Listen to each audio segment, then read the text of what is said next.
Good morning, children. Jai Hind. I hope you all are fine and safe at home. Welcome to computer class. Children, today I will not make any drawing. I will explain to you about input and output devices.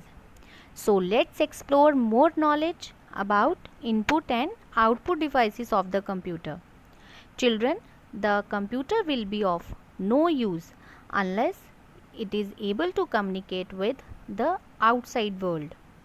Input and output devices are required for users to communicate with the computer. Do you know, children, how information gets in your computer and how comes out in a form in which you can use? It is only possible with the help of these devices. So, we will start with input devices. What is the meaning of input device? Input devices are used to send messages to a computer. With the help of input devices, you can interact or communicate with computer. Clear? Children, there are different types of input devices. First one is keyboard, mouse, joystick, optical pen or light pen and scanner. First input device is keyboard. Children, keyboard is invented by Christopher Latham Scholz. Keyboard is the most commonly used input device. It is made up of buttons called keys. Keyboard is used to enter message into the computer system by pressing buttons or keys.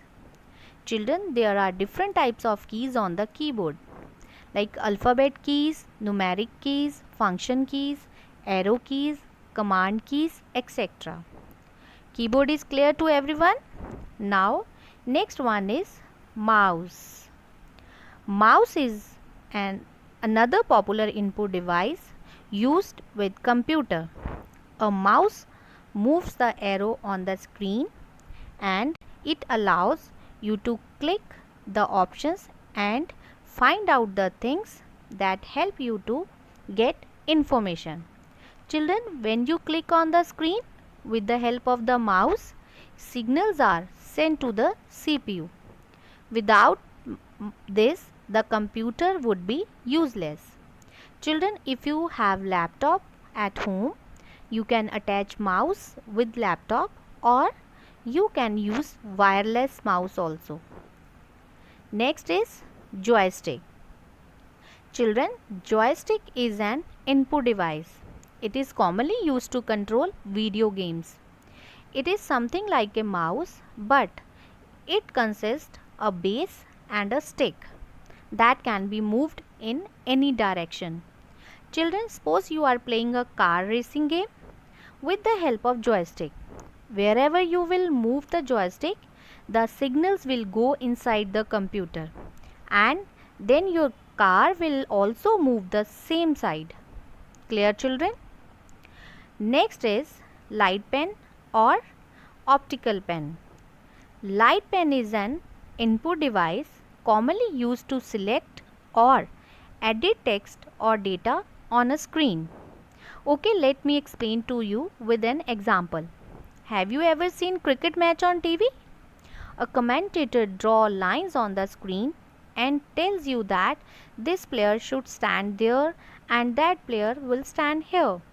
So children, commentator draws these lines on the screen with the help of light pen. So this is a optical pen that we can use on the computer screen. So whatever you draw with this light pen, the signals will go inside the computer. So it is an input device. Next is scanner. Scanner is also an input device. Children, it means it copies a picture in digital form. Digital form means electronic signals. After copying the image, the data is transferred to the computer. I will explain to you with an example. Have you all seen a Xerox machine? When you go to do photocopy of your any sheet or any document, Uncle puts that paper on the Xerox machine and press the button, and a similar paper comes out from the machine. In the same way, you put your paper or sheet on the scanner. With the help of scanner, the same paper will be saved inside your computer. Clear, children? Children, today I have explained you about the input devices and also explained how these input devices work. In the next video, I will tell you about the output devices. So this week, revise these input devices. Thank you and have a nice day.